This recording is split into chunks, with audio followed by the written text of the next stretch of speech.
So hello and welcome दोस्तों, आपका स्वागत है प्राइम एग्जाम्स में। पिछले वीडियो में हमने जीएस यूपीएससी 2014 के जीएस पेपर 1 को डिस्कस कर लिया है और आज के इस वीडियो में हम यूपीएससी 2014 के जीएस पेपर 2 को कवर करेंगे।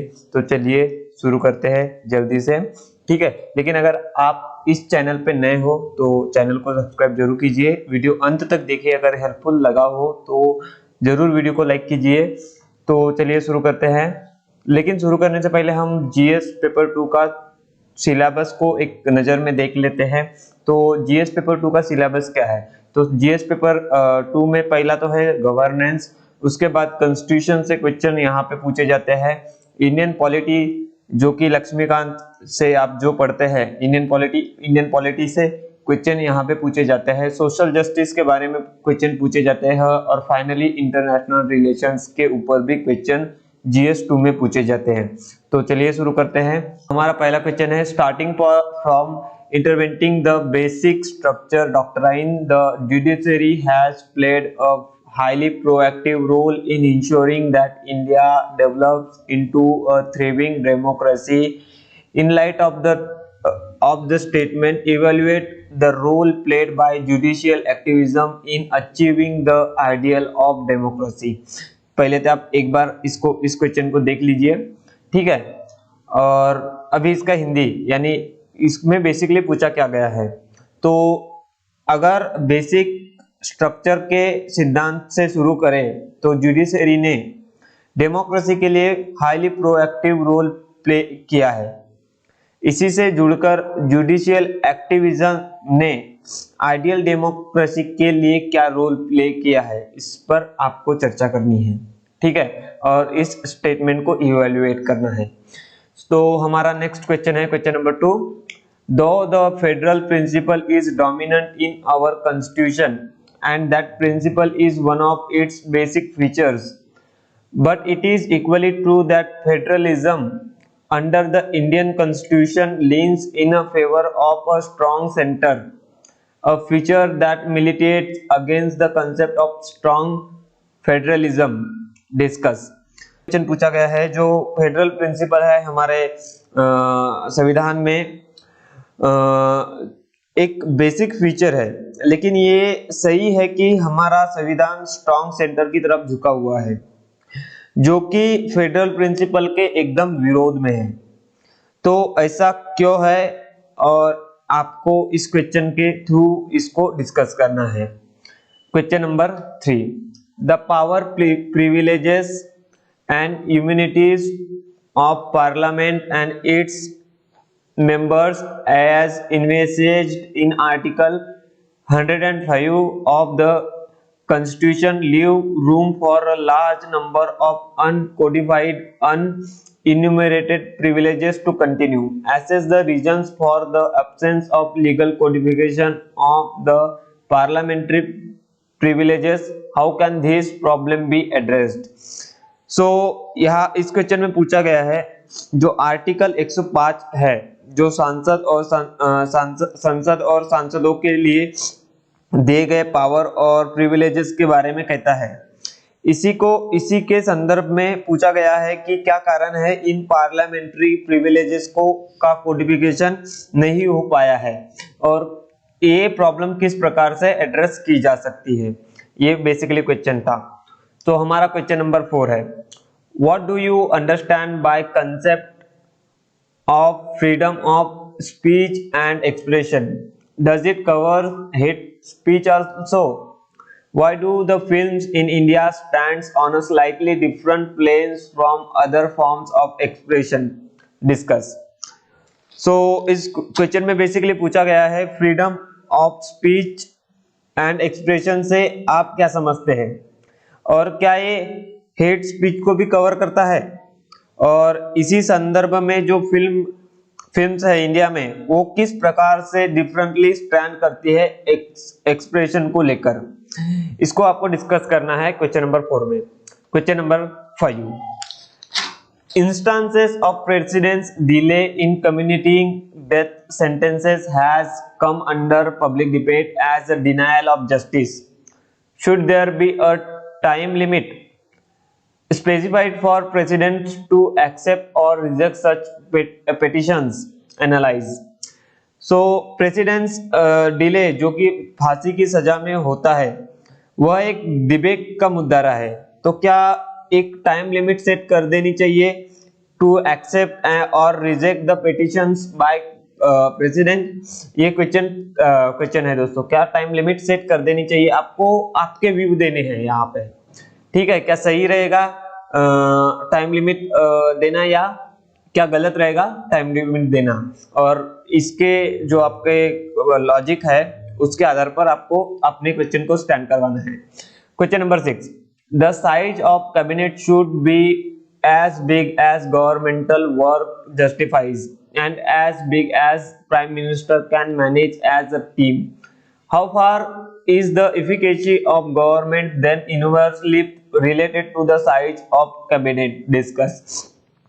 इस क्वेश्चन यानी जो क्वेश्चन नंबर 6 है, इस क्वेश्चन में बेसिकली पूछा जा रहा है कि कैसे size of cabinet inversely related है गवर्नमेंट की इफिकेसी से। सो इसको डिस्कस करना है, आपको लॉजिक पॉइंट्स देने हैं, ठीक है। क्वेश्चन नंबर 6 में क्वेश्चन नंबर 7, दो 100% FDI is already allowed in non-news media like a trade publication and general entertainment channel, the government is mulling over the proposal for increased FDI in news media for quite some time. What difference would an increase in FDI make? Critically evaluate the pros and cons. अभी फिलहाल ये question पूछा जा रहा है। अब इस question में पूछ रहा है अभी फिलहाल 100% FDI अलाउड है नॉन न्यूज मीडिया में, जैसे ट्रेड पब्लिकेशन और इंटरटेनमेंट चैनल, और गवर्नमेंट प्रपोज कर रही है कि न्यूज मीडिया में भी FDI को बढ़ाया जाए। तो आपको क्या लगता है ये इंक्रीज्ड FDI है, ये क्या चेंज ला सकता है? इसके प्रो और कॉन्स को डिस्कस कीजिए, यहाँ पर क्रिटिकली डिस्कस कीजिए कि क्या क्या प्रो हो सकते हैं और क्या क्या कॉन्स हो सकते हैं। Question number 8, the setting up of rail tariff authority to regulate fares will subject the cash trapped Indian Railways to demand subsidy for obligation to operate non profitable routes and services, taxing into account the experience in the power sector. Discuss if the proposed reform is expected to benefit the consumers, the Indian Railways or the private content operators. दोस्तों ये question current affair से लिया गया है और इसमें पूछा गया है रेल टैरिफ अथॉरिटी का निर्माण किया गया है और पूछा गया है कि इसके क्या किसको फायदा होगा, इससे किसको फायदा होगा? क्या कंज्यूमर को इसका फायदा होगा, या रेलवेज को इसका फायदा होगा, या प्राइवेट कंटेनर ऑपरेटर्स जो रेलवेज में ऑपरेट करते हैं क्या उनको इसका फायदा होगा? ठीक है, इसको आपको एनालाइज करना है दोस्तों। Question number 9, human right commission NHRC in India can be most effectively when its tasks are adequately supported by other mechanisms that ensure the accountability of a government. In light of the above observation, assess the role of NHRC as an effective complement to the judiciary and other institutions in promoting and protecting human rights standards. So ये question human rights से पूछा गया है 2014 में, और इसमें पूछा गया है NHRC अगर दूसरे मैकेनिज्म से जोड़ा जाए तो इफेक्टिवली काम करेगा। इसी को आधार मानकर बताइए कि किस प्रकार NHRC का एक इफेक्टिव रोल रहा है इन promoting and protecting the human rights. ठीक है, बेसिकली इस क्वेश्चन का सार ये था। Question number 10, the penetration of self help groups that is SHGs in rural areas in promoting participation in development programs is facing socio-cultural hurdles. Examine. तो basically जो self help groups होते हैं यानी SHGs होते हैं, उनको प्रमोट करने में इंडिया में जो रूरल एरियाज है उनमें कौन सी सामाजिक और सांस्कृतिक बाधाएं आती है, इसको एग्जामाइन करने के लिए आपको बोला गया है इस क्वेश्चन के थ्रू। तो नेक्स्ट क्वेश्चन है 11th question, do government scheme for uplifting vulnerable and backward communities by protecting required social resources for them lead to their exclusion in establishing businesses in urban economies? तो basically इस question में पूछा गया है कि क्या government की schemes जो बैकवर्ड क्लासेस और गरीबों के डेवलपमेंट के लिए बनाई जाती है, क्या वही उनका अर्बन एरिया में बिजनेसेस के लिए एक्सक्लूजन करती है? बेसिकली अर्बन इकोनॉमिक्स में जो स्मॉल और वल्नरेबल बैकवर्ड कम्युनिटीज है उनकी बिजनेसेस देखने को नहीं मिलते हैं, तो क्या ये गवर्नमेंट स्कीम्स ही है जो उनका ये एक्सक्लूजन करती है? यहाँ पे पूछा गया है। Question number 12. An athlete participate in Olympic for personal triumph and nation's glory. Victors are showered with cash incentives by various agencies on their return. Discuss the merit of state-sponsored talent hunt and cultivation as against the rationale of reward mechanism as encouragement. इस question में 2014 का एक question है और Olympics को लेकर एक question पूछा गया था दोस्तों, और इस साल भी ये क्वेश्चन इंपॉर्टेंट है क्योंकि इस साल भी हमने लगभग 7 मेडल्स जीते हैं 2021 में टोक्यो ओलंपिक्स में, तो ये क्वेश्चन इंपॉर्टेंट हो जाता है। तो इस क्वेश्चन में बेसिकली पूछा गया है, जब खिलाड़ी ओलंपिक में जाते हैं तो वो व्यक्तिगत विजय और देश के गौरव के लिए भाग लेते हैं, लेकिन जब जीत कर आते हैं तब उन पर नगद प्रोत्साहनों की बौछार होती है। इसी को कंसिडरेशन में लेकर जो state sponsored talent hunt programmes होते हैं उन पर चर्चा कीजिए और बताइए कि किस प्रकार रिवॉर्ड मैकेनिज्म खिलाड़ियों को इंकरेज करता है।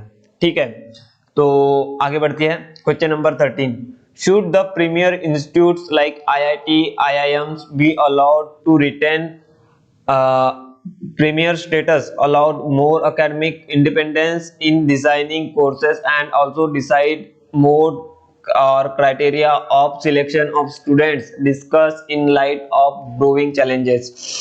तो जो हमारे इस क्वेश्चन में पूछा गया है कि जो हमारे प्रीमियर इंस्टीट्यूट्स है जैसे कि IITs, IIMs, क्या हमें उनका प्रीमियर स्टेटस रहने देना चाहिए और क्या उनको डिसीजन मेकिंग में जैसे कि decision of selection and decision on the designing of the course, क्या हमें इस प्रकार का इंडिपेंडेंस उन्हें देना चाहिए?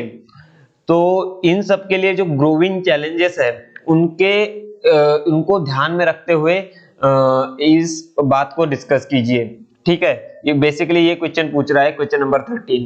Question number 14, has the cadre based civil services organisation been the cause of slow change in India? तो बेसिकली ये क्वेश्चन यूपीएससी में पूछा गया है और यूपीएससी के लिए पूछा गया है। ठीक है, यूपीएससी से पूछा गया है।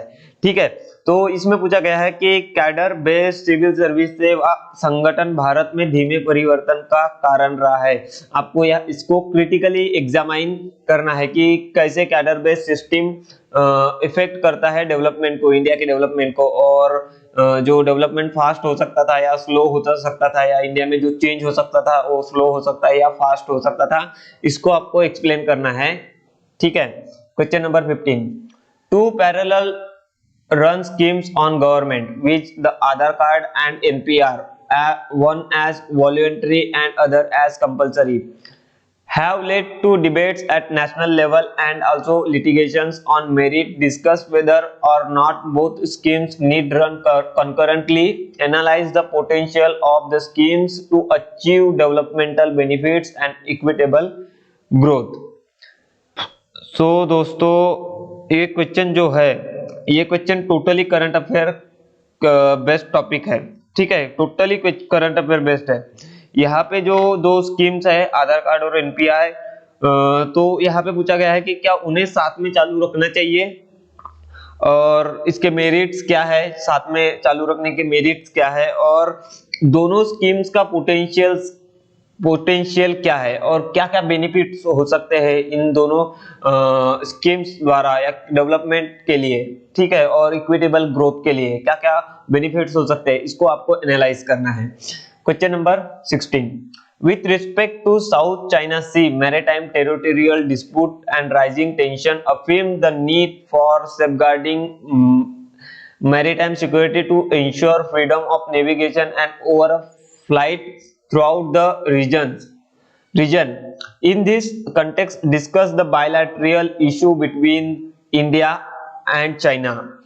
तो ये क्वेश्चन इंपॉर्टेंट है क्योंकि इस बार भी जब इंडिया यूएन की अध्यक्षता कर रहा है 2000 अगस्त 2021 में, तो इसी पॉइंट को उठाया था, इसीलिए आप इसको मार्क करके रखिए।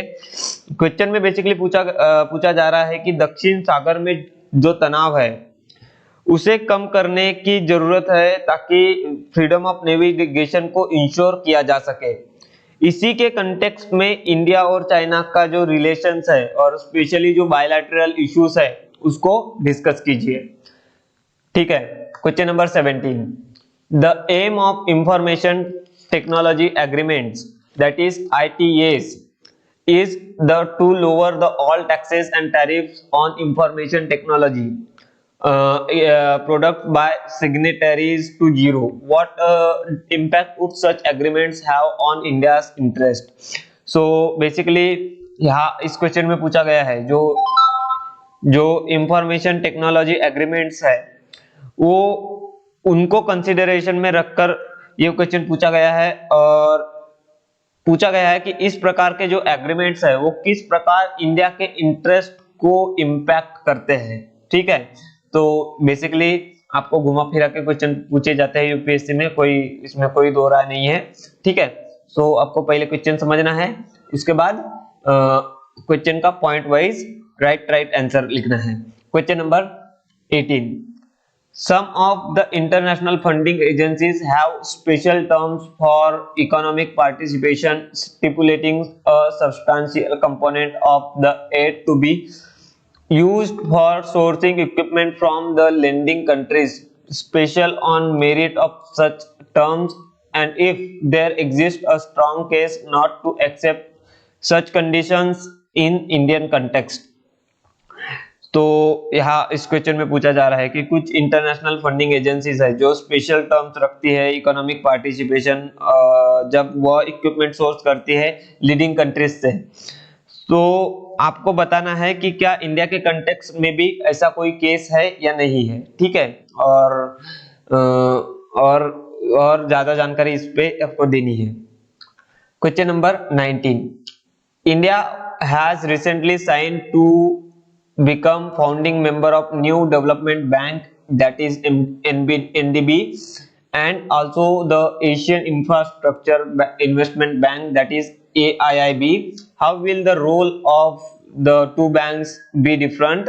Discuss the strategic significance of two banks for India। तो बेसिकली दोस्तों ये क्वेश्चन पूरा का पूरा करंट अफेयर पे बेस्ड है क्वेश्चन है, ठीक है। इसमें पूछा गया है कि हाल ही में न्यू डेवलपमेंट बैंक और एशियन इंफ्रास्ट्रक्चर इन्वेस्टमेंट बैंक जो कि 2014 में स्थापित हुई थी, इंडिया फाउंडिंग मेंबर बना है, ठीक है। इसी के कंटेक्स्ट में दोनों बैंकों का रोल किस प्रकार डिफरेंट है ये बताइए, और जो इसका स्ट्रेटेजिक सिग्निफिकेंस है इंडिया के लिए वो क्या होने वाला है ये बताइए इन दोनों बैंकों का, ठीक है। ये क्वेश्चन था। तो हमारा लास्ट क्वेश्चन है दोस्तों, question number 20, WTO is an important international institution where decisions taken affects countries in a profound manner. What is the mandate of WTO and how binding are their decisions? Critically analyze India's stand on the latest round of talks on food security। Basically ये भी question current affairs से पूछा गया है, ठीक है। और इसमें पूछा गया है कि जो WTO के डिसीजंस है वो दुनिया के सभी देशों को अफेक्ट करते हैं। ठीक है, ये तो मानने वाली बात है क्योंकि WTO एक बहुत बड़ी ऑर्गेनाइजेशन है, इसी वजह से इसके जो डिसीजंस है वो दुनिया के लगभग सभी देशों को अफेक्ट करते हैं। इसी के मद्देनजर बताए कि WTO के डिसीजन बंधनकारक कैसे बंधनकारक है। ठीक है, और रिसेंट में जो राउंड टॉक हुई है जो कि फूड सिक्योरिटी पे हुई है 2014 में। ठीक है, 2014 में की बात है क्योंकि ये तो क्वेश्चन 2014 का है।